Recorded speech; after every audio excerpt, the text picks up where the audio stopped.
qué tenía yo, qué emociones o qué ideas tenía yo cuando estaba estudiando aquí filosofía. Y yo estaba no tan desesperada como ahora, pero sí desesperada por saber qué me iba a pasar laboralmente cuando terminara. Entonces decidí titularlo como Comerlo con la filosofía, experiencias al filo de lo imposible. Porque bueno, ¿cuáles son las posibilidades laborales que hay hoy en día para un filósofo? Pues son muy variadas, porque sí es cierto que cuando se termina la carrera o se termina el doctorado, uno acaba estando muy preparado, con lo cual luego puede ejercer muchísimos empleos, así que muy variada. Pero también es cierto que poco o nada relacionadas con la filosofía.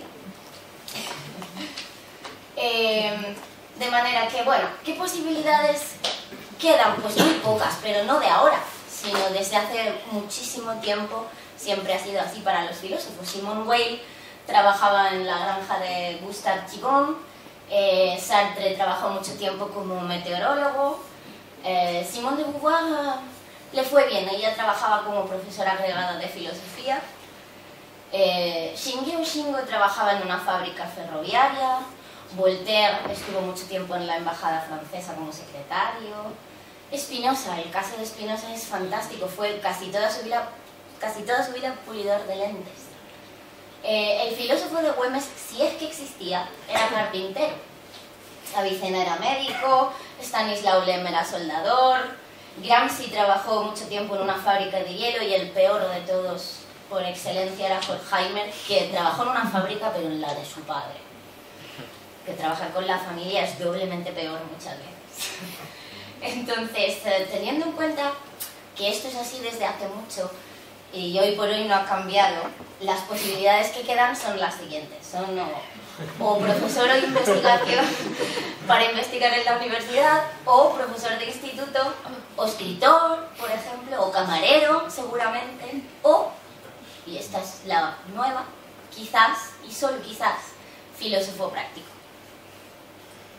Y para ello, pues dependiendo de qué posibilidad de las que acabamos de nombrar nos haya llamado la atención, pues tenemos argumentos, que son los que yo he escuchado durante toda la carrera y voy a relatar así un poco por encima.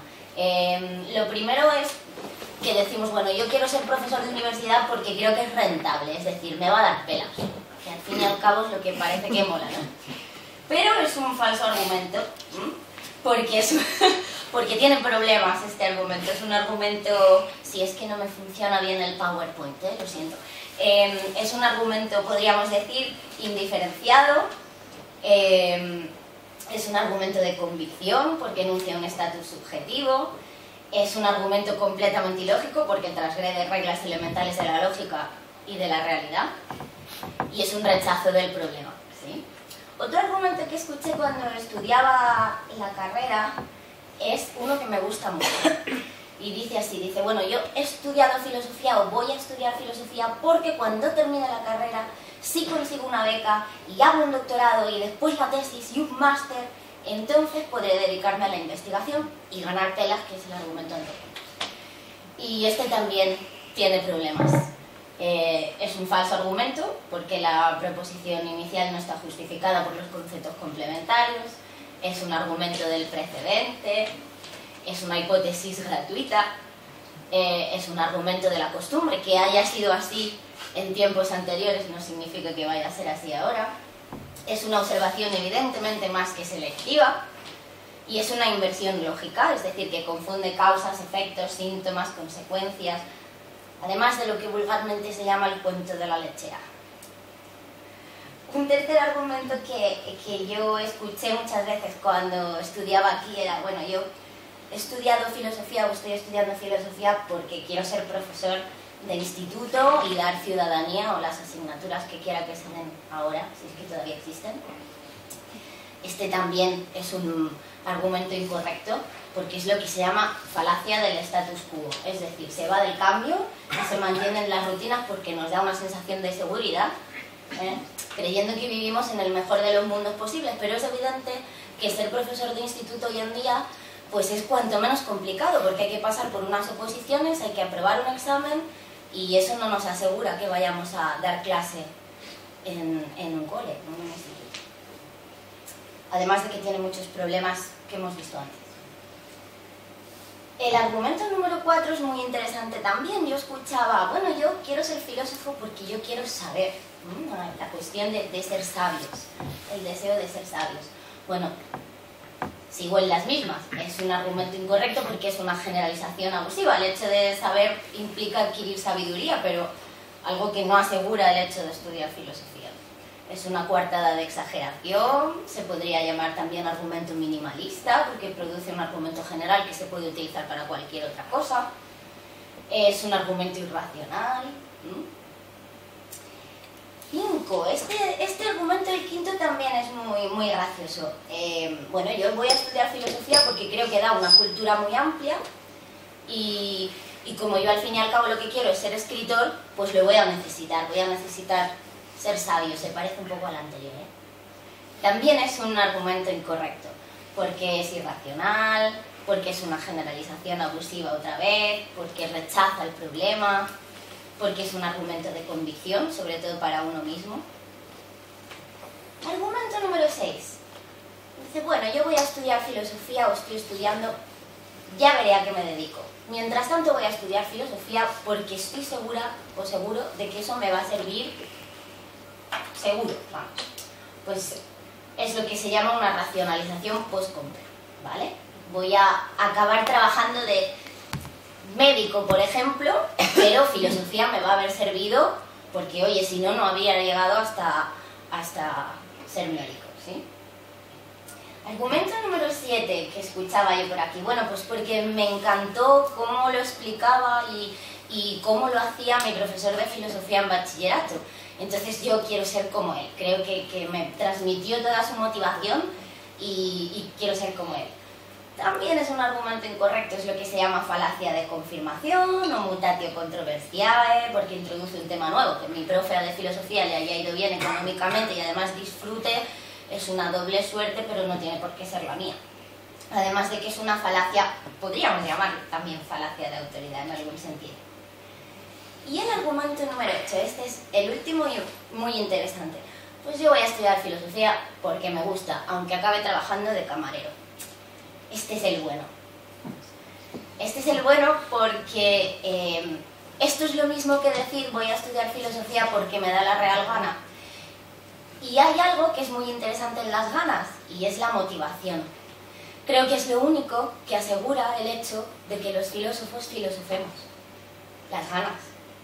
Lo hacemos a todas horas, en un café con amigos, con mi novio, mi pareja, fuera, a solas. Lo hacemos de todas las maneras, simplemente porque tenemos ganas. Y eso es lo que va a asegurar que filosofemos, las ganas, la motivación, nada más. Y eso es lo que también va a asegurar que si tenemos fallos o caemos o no nos van las cosas bien o acabamos de verdad trabajando de camareros, pues detrás de la barra o delante de la barra, como lo queráis ver, vamos a filosofar también, aunque seamos camareros. Pero bueno, para no desanimarse mucho y para aquellos que están verdaderamente motivados y no quieren dejar su deseo bajo ninguna circunstancia, pues existe quizás, solo quizás, algo que se está empezando a poner de moda aquí en España, pero que se ha puesto de moda en otros países, que es la práctica filosófica o filosofía práctica. Tiene muchos nombres: asesoramiento filosófico, filosofía práctica, counseling. Hay muchos filósofos prácticos que se tirarían de los pelos si utilizas según qué calificativo y según cuál otro no. Mi caso no es ese, podéis llamarle como os dé la gana, el caso es que se practica. Es una cosa práctica, no teórica. De manera que, ¿qué es la práctica filosófica? Pues la práctica o asesoramiento u orientación filosófica es un tipo de ayuda más, se puede llamar ayuda, a la que puede acudir todo el mundo, todos los sectores de la sociedad, en la que un filósofo se ofrece para acompañar a quien consulta o al grupo en una reflexión dialogada orientada a clarificar preguntas, conflictos, retos, inquietudes, existenciales o no, de la persona, y que sirve, siendo un diálogo lógico y ordenado, mayéutico, sirve para aclarar ideas, para reformular términos, para aprender a pensar a través del diálogo. Y es un diálogo porque es una conversación entre iguales, es decir, no es lo mismo que un debate. Un debate es bueno, pues un grupo de personas que se subdivide en generalmente dos, que se intentan convencer mutuamente, que se levantan la voz, que se pierden el respeto de la palabra y otros respetos más. Un diálogo no, un diálogo es sumativo, en el que todo el mundo va a participar en la medida en la que así lo desee, y siempre es entre iguales. No hay nadie que sepa más que nadie porque ha estudiado más años filosofía o más años otra cosa. Además, hay diferentes modalidades, que es lo que vamos a ver dentro de un ratillo. Entonces, ¿cuáles son los objetivos del trabajo en filosofía práctica? No sé si... ¿Qué caras? No sé si voy muy deprisa, muy despacio, aburro... ¿Cómo va la cosa? Bien, ¿Va bien? La parte de la nómina. Me sale la última. Bueno, los objetivos de... Esto es lo que era, o lo que es la filosofía práctica. Luego tenemos cómo lo hacemos, qué objetivos tenemos para trabajar. Bueno, pues casi todos los filósofos prácticos, pero por lo menos yo y otros cuantos más trabajamos tres dimensiones.